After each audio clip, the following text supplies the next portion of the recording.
कैसे भारत बना विदेशी आक्रमणकारियों का केंद्र, जानिए पूरी कहानी।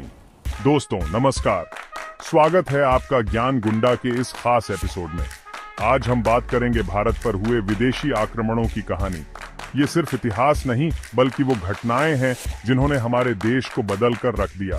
तो चाय लेकर बैठिए, क्योंकि ये सफर होने वाला है मजेदार और ज्ञान से भरा।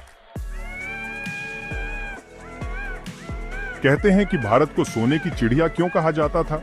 इसका कारण था यहाँ की समृद्धि, ज्ञान और संस्कृति।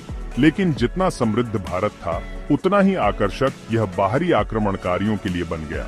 पहले भारत का व्यापार दुनिया भर में मशहूर था। हमारे मसाले, कपड़े और सोना हर किसी को अपनी ओर खींचते थे।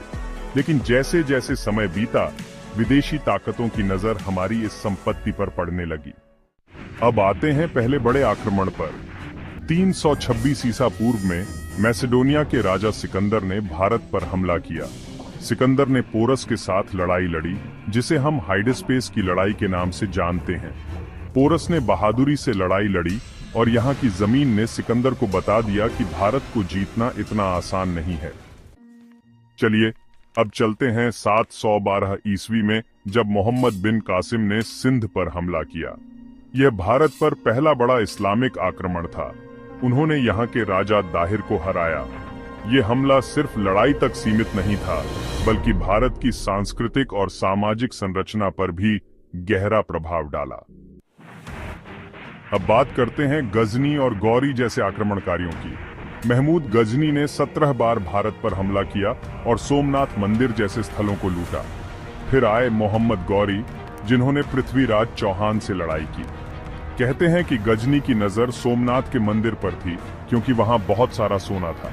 लेकिन क्या आप जानते हैं, गजनी ने सिर्फ सोना लूटा, लेकिन भारत की सांस्कृतिक आत्मा को नहीं तोड़ पाया। मंगोलों ने भी भारत पर कई बार हमला किया, लेकिन सबसे भयानक हमला तैमूर का था। तैमूर 1398 में दिल्ली आया और यहाँ के लोगों पर भारी कहर बरपाया। इस आक्रमण ने दिल्ली सल्तनत को कमजोर कर दिया और कई वर्षों तक इसकी भरपाई नहीं हो सकी। फिर आया वो दौर जिसने भारतीय इतिहास को हमेशा के लिए बदल दिया। बात हो रही है मुगल साम्राज्य की।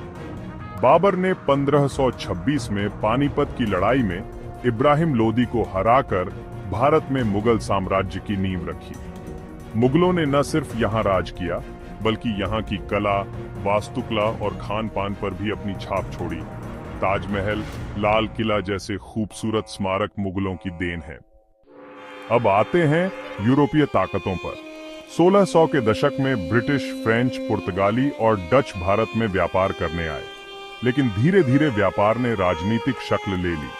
1757 में प्लासी की लड़ाई के बाद ईस्ट इंडिया कंपनी ने बंगाल पर कब्जा किया और धीरे धीरे पूरे भारत में अपनी जड़ें फैलाईं।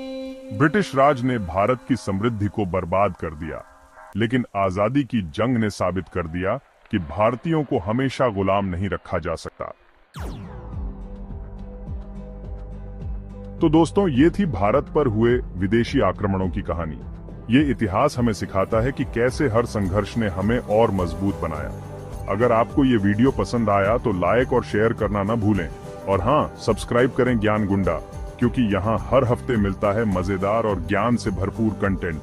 मिलते हैं अगले एपिसोड में।